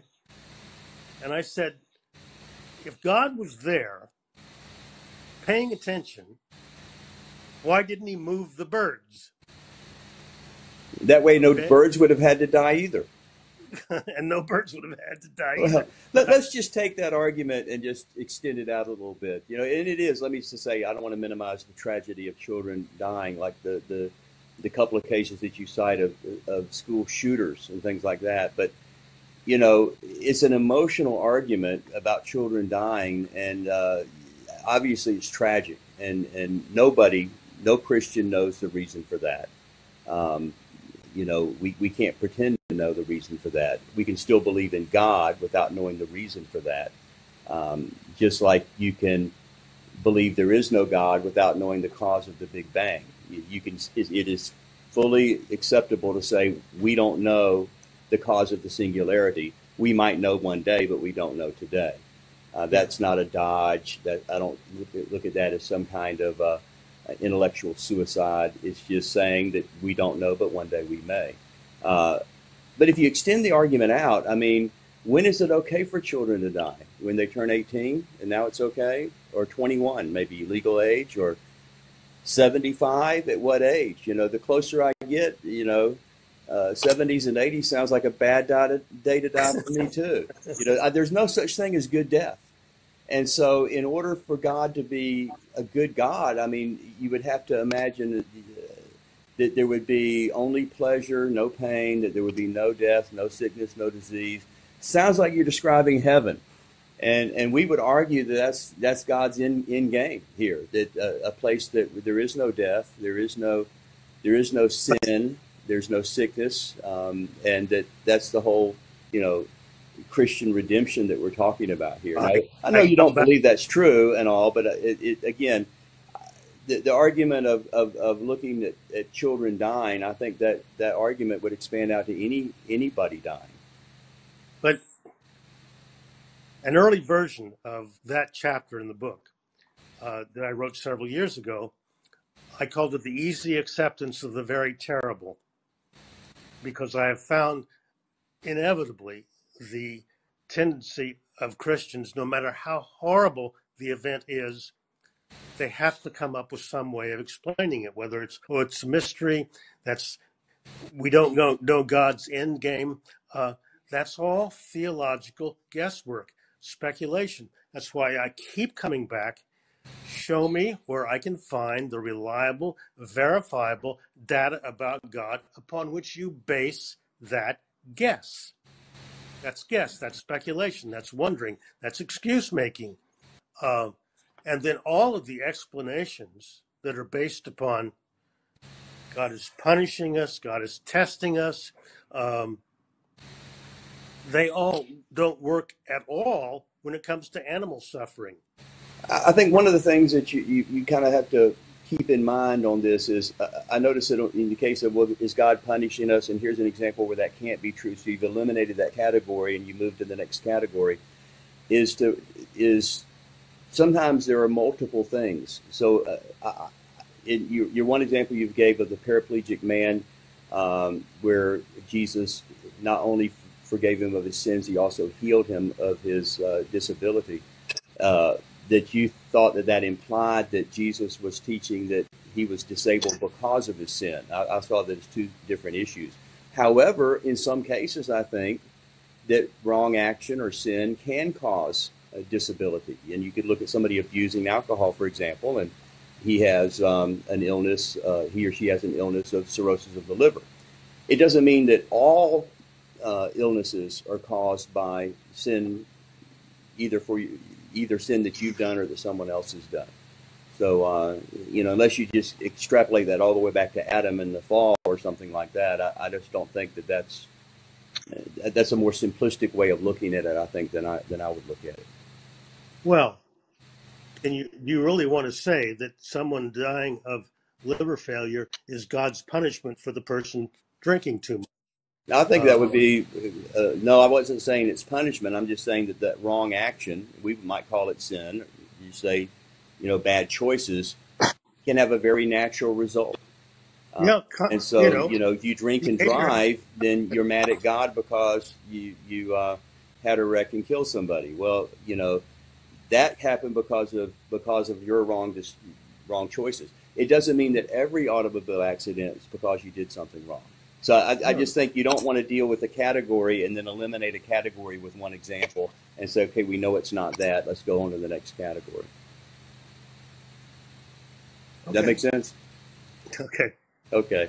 Well, listen, I know I've kept you longer than I promised and all, but I really want to say how much we appreciate you taking that time out of a trip of a lifetime into Europe and being in Paris right now. I know it's getting late at night there.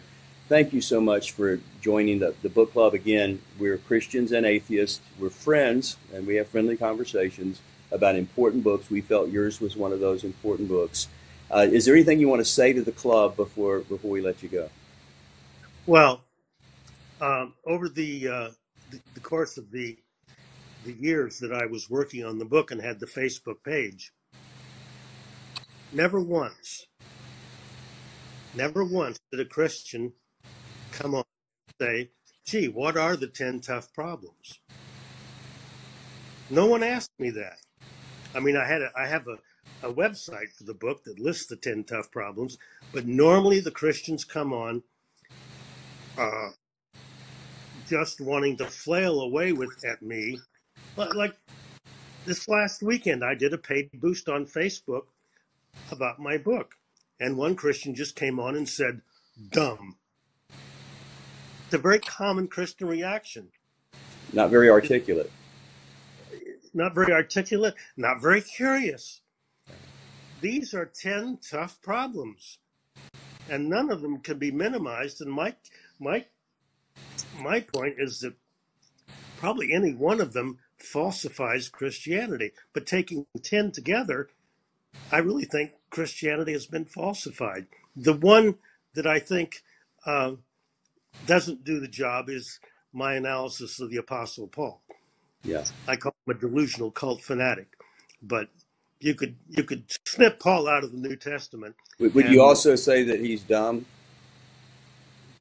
Paul? Yes. I don't know whether I would use that word about Paul. I mean, I just think he was delusional. And he was one of the original. I mean, there were other people preaching about Jesus at the time. We know that from his own letters. The Roman church was established without Paul. He was on his way to Damascus because there were already Christians there. But because his letters survived and became part of the canon. He had far more influence than any of the other Christian authors at the time. But my appeal to Christians is just study the 10 tough problems. And anything to say to our atheist club members? Yeah, memorize my book and Memorize the book. Consider it scripture. Well, no, but I do want to say a special shout out to Kenneth Daniels for recommending my book. I really do appreciate that. Well, I'm sure Ken appreciates that shout out, and I'm glad that he did recommend the book. Thanks so much for joining us. My name again is James Walker, co-founder of the Atheist Christian Book Club.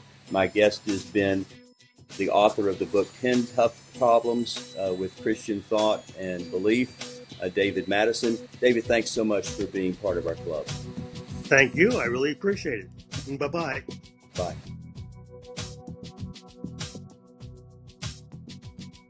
What do you guys think? Any comments, questions? Dumb. Well, anybody that does stuff on social media, you got to have a thick skin. That's right. Exactly. On that. Now, I'll say this. That's just from your relatives. Especially your relatives. But Jim does something I'm not brave enough to do. Is he has a policy that anything that goes up on his Facebook comment stays there regardless. No blocks, no bans, no censorship, no deletions. So it's chronicled, whatever's there. Yep. I like that. So it's I Free marketplace try to ideas. leave things, but It's I hard. do remove profanity usually. It stays. It all stays. It all stays. So, now that you guys know that, you're going to go Make sure you get it right the first time. I'm just gonna that's it. Atheist Edge on Facebook, YouTube. Wow. So go there and leave your insightful comments. Hey, if you like and subscribe, you can say anything you want in the bottom. I wanted to say something about the previous segment where Dawkins recanted. I thought that was interesting. I always thought of Dawkins as being the epitome of intransigence. And so to see him actually backtrack was a breath of fresh air, I thought.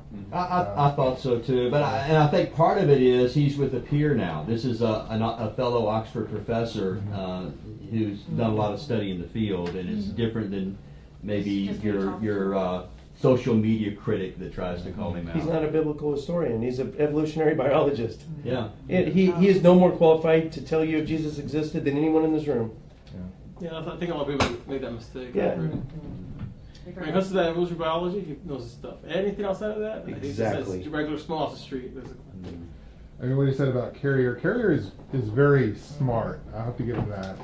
He's definitely in the minority, and I don't hold to his views simply because I tend to follow, where I'm ignorant, I follow the majority of scholarly consensus, and in this case it's in favor of Jesus' existence, just for the same reason I accept evolutionary biology and a lot of other mainstream science and history. But I don't think a lot of people are consistent. They'll pick and choose which experts they want to listen to, depending on the topic. Well, the club kind of forces us to look at both sides, and this is why it's good for me. I resist it sometimes. I didn't finish every page of the book like I wanted to, but it's good for me. I did have one other issue. I think I can hit it pretty fast. I know we're about out of time, but one other issue came up that I want to address because I've seen it over and over again, and I usually just let it go. But if I can address it real quickly on the page 267 and 68, David Madison talked about Jesus said that the end of the age, the coming of kingdom, would happen, quote, before the generation passes away. Full stop. There's nothing ambiguous about that either. Something is wrong. Epic fail for those predictions. And then he 4 times he brings this up in the book. He goes back to say on page 108, he says, truly I say to you, this generation will not pass away until all these things take place. He's citing from Mark, from Matthew, from Luke. And he adds, both Jesus and Paul were wrong. Who needs to read such trash? Now, I would let this slide with when Aaron Ra makes this mistake, because it's Aaron Ra, and that's not his specialty. You know, this guy's got a PhD in biblical studies, and so let me just. What you always do, we heard this from Tim McGrew, go back and read the passage. in context. Let's go back to that real quickly, and I'll try to do this fast. Matthew 24. This is of the four Gospels. This is the definitive one. This is what they call the Olivet Discourse. As he was sitting on the Mount of Olives, the disciples came to him privately, saying, "Tell us when will these things happen, and what will be the sign of your coming and of the end of the age?" So it's the right question. They're asking the question, okay, when does the end come? You know, what's the sign of your coming? It's implying a second coming. In verse 4, and let me say, it's not just atheists that I think miss this. I think Christians miss part of this too. So it's verse 4. And Jesus answered and said to them, "See to it that no one misleads you." It's very easy to be misled when you come to a topic like this. Verse 5, "For many will come in my name, saying, I am the Christ, and will mislead many." Now what he does is he has a whole series of things not to look for, that are not the signs. So he says, don't pay attention to this, or this. And even Christians sometimes say, oh, there's more earthquakes. No, he said, don't look at earthquakes. So let's just read the passage. The next verse, verse 6. "You will be hearing of wars and rumors of war. See that you are not frightened, for those things must take place, but that is not the end yet." And over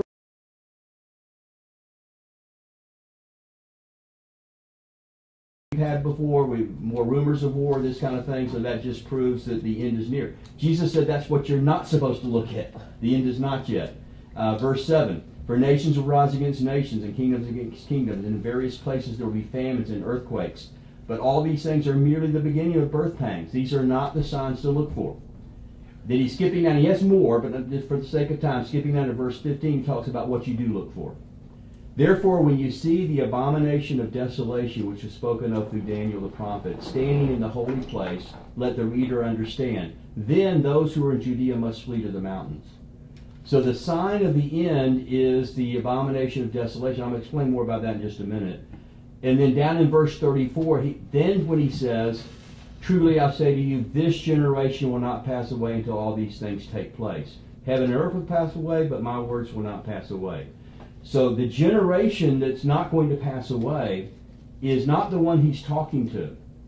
It's the generation that sees the abomination of desolation spoken of by Daniel the prophet. And this is very clear when you read the passage in the context. Now let me talk about what the abomination of desolation was. There's actually two of them. This goes back to a statement that's talked about in the Maccabees. There was Antioch Epiphanes, 215 to 164 BC. So this is before the time of Christ. There was the abomination of desolation spoken of in the Maccabees. He set up an altar to either to Zeus or himself as Zeus in the second temple in Jerusalem and sacrificed swine on it about the year 168 BC. And this is what the book of Maccabees talks about as being the abomination of desolation. And this was the, let me just kind of read you this. Maccabees is, the Maccabees is apocryphal, right? Well, yeah, it's not considered to be scripture per se. But a lot of the apocryphal books have historical value, even though they don't rise to the level of scripture. So,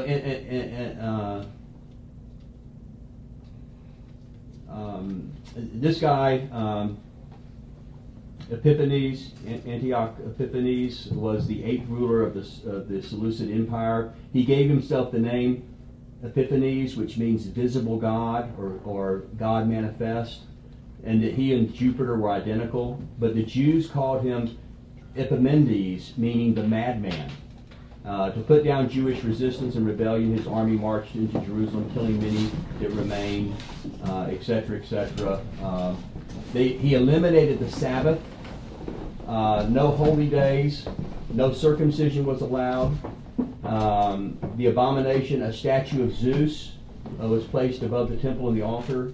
The most detestable animal, the pig, was sacrificed. This is in the temple in Jerusalem, and it was referred to that. So, like many of the prophecies, apparently there was a double futuristic application. This is something that had already happened historically, centuries before Jesus. However, there's going to be another one. And this is the sign when you see this second abomination of desolation, that's the generation that will not pass away. So it's not talking about the generation in the time of Jesus. A future paganism of Jerusalem. Yeah? Yes. Okay. So anyway, and again, he would know that. I mean, his degree is in biblical studies. He would know, if he gave that as a possible option, then shot it down, that'd be one thing. It's not the only Christian interpretation of that. There's other Christian interpretations. Is that the only reference to the end coming in a very short time span in the Bible? I'd like to read another one, just since you brought that up. I was waiting for this segue. Did I just segue you? Yeah, All right. Yeah, thank you. In Matthew 16:27 and 28, it says, "For the Son of Man is going to come in his Father's glory with his angels, and then he will reward each person according to what he has done. I tell you the truth, some who are standing here will not taste death before they see the Son of Man coming in his kingdom." Some who are standing here will not taste death. It also finds echoes in Paul's teachings about we who are alive will meet him in the air. So he fully expected himself to be part of the people that were alive at that time. This is pervasive throughout the New Testament. It's not just one reference. The end, the hour is near. These are obviously he didn't mean 60 minutes, but did he mean 2,000 years? No. Well, of course, you probably already know this, but in all three gospel references that talk about that, the very next verse or the very next chapter is always the Mount of Transfiguration. Well, that wasn't necessarily the Son of Man coming in his kingdom and rewarding people according to what they have done. It's kind of a mixed, I think it's a convenient way of explaining it away, but it doesn't really fit the context. And this is not just something that a point that David Madison has brought up. Every biblical scholar, I think, who's studied the issue has seen it as a serious thing. This is not just a skeptic making stuff up. This is a very serious problem, just like the problem of evil. You have, in the natural world, you have the problem of evil, but in the biblical world, I think the very biggest problem is this problem, and it's very pervasive. It's not just one little reference. Well, I think we're going to of his imminent return within that generation. Good question, good point, and I think probably in our next two books we're going to deal with that, because this gets back into, was Jesus an apocalyptic prophet who saw the end was going to happen in his lifetime, and then he was unfortunately crucified, in an unforeseen turn of events, and then later deified. I think this is going to be the Bart Ehrman book, and did Jesus become God, or did God become Jesus? So maybe we can revisit that and look into it. But it's a good question, good point. Dale Allison is a top-notch biblical scholar who has grappled with. He's a Christian himself, but he says this is the single most difficult problem that he experiences in studying the Bible, the New Testament. He's basically, and C.S. Lewis admitted that Jesus was wrong as well, and the preterists, they're very fundamentalistic believers in the Bible. And yet they acknowledge that, yes, this is a problem, so they say that Jesus actually returned in that generation. The preterist position, right, which is alternative to what I shared with you, is the idea that everything that Jesus predicted in the Olivet Discourse already happened by 70 AD when Titus destroyed the temple. That's not a majority opinion, and it's mostly with some of the Reformed people, a preterist position, but you're right. But it's an acknowledgement of the seriousness of the problem. If they have to go to those lengths to pretend that there was a spiritual fulfillment of Jesus' return, then they're seeing something in there that is a problem, I think. And C.S. Lewis acknowledged it equally. So I think it can't be easily dismissed. It is a serious issue. Like the JWs did in 1917 or 1921? Exactly, yeah. They had to rework everything. Yeah. Well, Ken, what do you think of Jesus' reference to a generation passing away? How do you see that personally? Which specific reference you're talking about? What James was talking about, this generation will not pass away until all of these things are fulfilled. How do you conceive of the statement of I think he meant this as in terms of the current generation. He expected the Antiochus Epiphanes fulfillment to happen within the lifetime of the people standing there. What is it? But what specifically do you think a generation passing away means? Like, what is that? What would they have thought of that phrase? Well, I mean, I would reference it back to the passage that I mentioned, that some who are standing here will not taste death until they see the kingdom of God coming in power, and the Son of Man coming with the angels to judge the earth.